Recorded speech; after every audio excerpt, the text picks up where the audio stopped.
My deal was just to produce the single, Arnold Layne. Arnold Layne. And we went into the studio.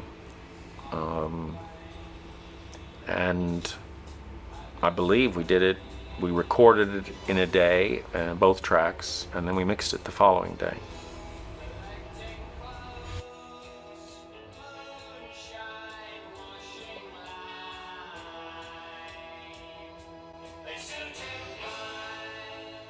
Well, first of all, you have the oddness of the lyrics. That the lyric is definitely not like any other pop tune. I mean, the character and the situation is. I mean, the BBC refused to play it because it was, you know, odd and kind of saucy in a way. Well, it's about this English pervert. Yeah, about an English pervert. But that's the curious thing about Syd, is that he was in the middle of this psychedelic band that played these long jams and was known for the light shows and the effects and all of this stuff. He was a pop songwriter, and a very good one. But it was clear that he was a songwriter in a group that wasn't really playing that sort of music in a way. And there wasn't that clear a connection between his songwriting and what was going on in the group that he was the leader of. It was two different things, really. And there seems to be that split in him in a way as well, in that he was also a very inventive guitarist. So he was pushing that. Oh yeah, no, he wasn't reluctant about the direction the group was going. Quite the contrary. I think he was leading them in that direction. He looked upon these songs, this demo of, well, you know, this is just something I threw on to a tape once just for fun. You know, I don't really take it that seriously. If you want to use them, go ahead. I mean, his songs were very, almost childish in a way, but wonderful. And if you think about, you know, Candy in the Currant Bun, I'm High, Don't Try to Spoil My Fun. I mean, you know, they're kind of, and even the kind of finger wagging at Arnold Layne it's like a little kid, you know, and that da da da da da da da da. You know, it's very simple. It's the kind of thing you'd kind of poke out on a kid's toy piano or something, but wonderfully sophisticated at the same time. Listening to Arnold Layne now, it's still pretty fresh, and it's got a lot of inventiveness in there. I mean, there's just these little touches, strange little sounds popped in. Well, John Wood is a fantastic engineer, and he was, I think that was the first rock record that he ever engineered. I mean, he was basically a classical engineer, and he loved them. I mean, he was intrigued, and I think they really liked him, and I know that when they recorded See Emily Play, they came back to Sound Techniques, to his studio, and used him as the engineer to get the sound they wanted, because they weren't getting exactly the sound they wanted for the next single at EMI. What does it bring back to you, that recording? I hadn't remembered that we double-tracked all the vocals. It does sound clean and sharp and crisp, and all those little funny touches that I think they asked John, you know, what can we do? Can we put a little echo here? And there were these little echo effects on the drums and things like that. And in those days you didn't have computerized boards, so you had to, it was like a take, you know, to get a mix right. You had to kind of get all the moves just right. And I remember, even though there were only 4 faders, because you only had 4 tracks, the final mix, you know, having John on one fader, me on another, and Roger coming in to help out at a certain point at the beginning of the solo, because I think we switched. I think Rick overdubbed the organ solo, so it was on the vocal track. So we had to move it or change the level or change something, and we needed an extra pair of hands. And Roger was the practical leader in a way. He was the one who you dealt with. I remember dealing with Roger as the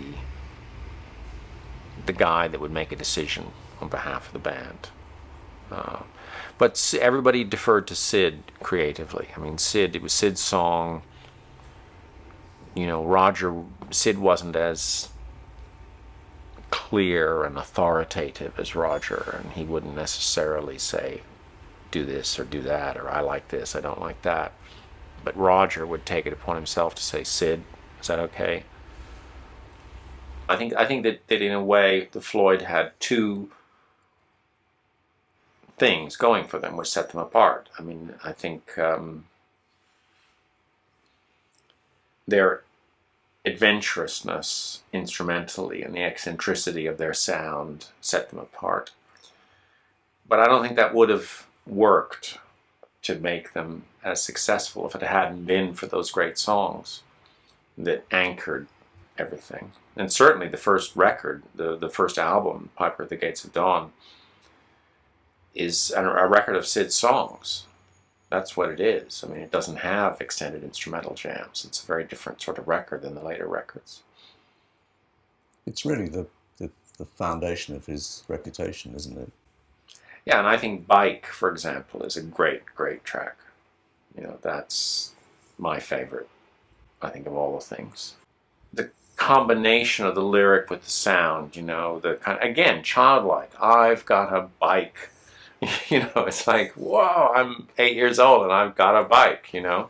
And the sound, it's very well produced. I mean, it's a very well put together track.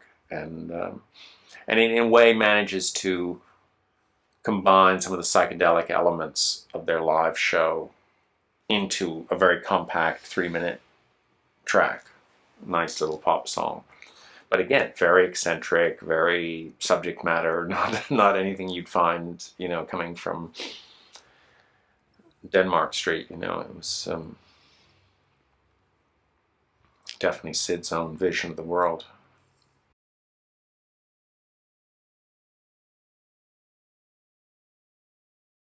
EMI in those days was a label like most British labels. They were used to artists using their studios, using their producers.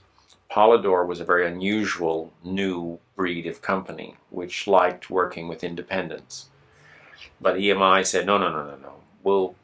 You use our studios, use our producers. They gave them a lot more money than Polydor was going to. And so I was out of a job as the producer. And I think the group felt a bit bad about that. EMI coming in, the effect of that on the recordings was to mute Syd's creativity. It's very hard for me to say what the effect was because I wasn't privy to what went on in the sessions at Abbey Road. I don't know what Norman Smith told them to do or didn't tell them to do. I know that when we went in the studio, there was no discussion. I mean, it wasn't that Syd said, oh, I want this to be a 10-minute long jam. We were there to make a single.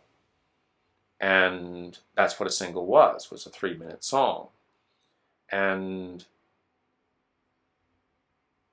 when we were doing the track for the Peter Whitehead film, everybody felt, oh, this is fun, this is great, because we can stretch out and do a 10-minute track and do it more like we do live. But no, there was no thought in those days that you could do that kind of recording and put it on a record. So I don't think that there was a feeling that, oh, big bad EMI is going to come along and tell us we can't do this. I think everybody agreed. It was just a kind of general view that that's what you did when you made a record, was you put together songs and you made them 3 minutes long so they could be singles, they could be played on the radio. There wasn't a tension between, you know, Syd wanting to do something different or Roger wanting to do something different and being told by the record company you can't do that, as far as I know. I like to think, obviously, that if I produced Piper at the Gates of Dawn, it might have been different. Whether it would have been better, I think it's a great record. So I can't say, oh, it would have been better. It might have been different. But whether it might have been better or worse, I don't know.